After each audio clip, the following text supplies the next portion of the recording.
بسم اللہ الرحمن الرحیم۔ خوش آمدید۔ ندامت کے دو آنسو اور اللہ کا فیصلہ۔ حضرت حسن بصری رحمۃ اللہ علیہ کی ایک مریدنی تھی۔ اس کا ایک بیٹا تھا جو بہت سرکش تھا۔ دنیا میں ایسا کوئی گناہ نہیں تھا جو اس نے نہ کیا ہو۔ ایک دن سخت بیمار ہو گیا، قریب الموت ہوا تو ماں کی گود میں سر رکھ کر کہنے لگا، ماں جب مجھے موت آئے تو اے ماں اپنے پیر و مرشد سے میرا جنازہ پڑھانے کی سفارش کرنا۔ اگر وہ آئیں گے تو لوگ میرے جنازے کو کندھا دیں گے، ورنہ میں نے نیکی کا کوئی کام کیا ہی نہیں۔ جب طبیعت بگڑنے لگی تو ماں حضرت حسن بصری رحمۃ اللہ علیہ کے پاس گئی کہ حضرت میرا بیٹا موت و حیات کی کشمکش میں ہے، اس نے آپ سے جنازہ پڑھانے کی سفارش کی ہے۔ حضرت نے کہا کہ محترمہ، آپ کے بیٹے کو میں نے کبھی سجدہ کرتے دیکھا نہیں، میں کیسے جنازہ پڑھاؤں؟ ماں بوجھل قدموں کے ساتھ ناکام واپسی لوٹی اور بیٹے سے کہا،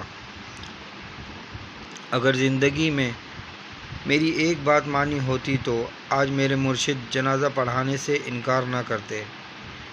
بیٹا حسرت بھری آنکھوں سے ماں کی بے چینی کو دیکھتا رہا، رونے لگا اور بولا،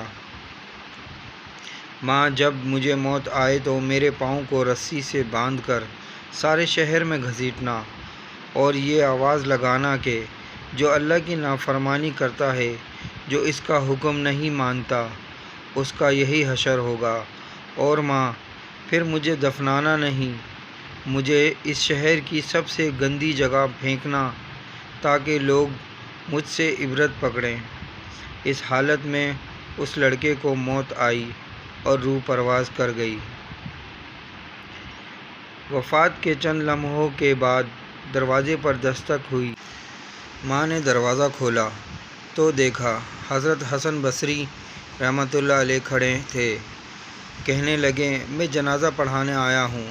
ماں بولی، حضرت میرا بیٹا فوت ہو گیا، یہ صرف میں اور اللہ جانتا ہے، آپ کو کیسے پتہ چلا؟ حضرت فرمانے لگے، جب آپ واپس آئیں تو میں قیلولہ کر رہا تھا، میری آنکھ لگی اور نیند میں آواز آئی کہ آپ نے اللہ کے ایک دوست کا جنازہ پڑھانے سے انکار کیسے کیا؟ اللہ اکبر!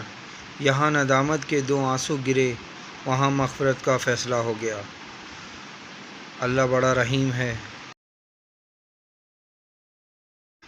ویڈیو اچھی لگے تو لائک کریں، کامنٹس کریں، شیئر کریں اور میرے چینل کو سبسکرائب کریں اور بیل آئیکن کے بٹن کو دبائیں تاکہ آپ کو اچھی ویڈیو متواتر ملتی رہیں۔ How, now, wow!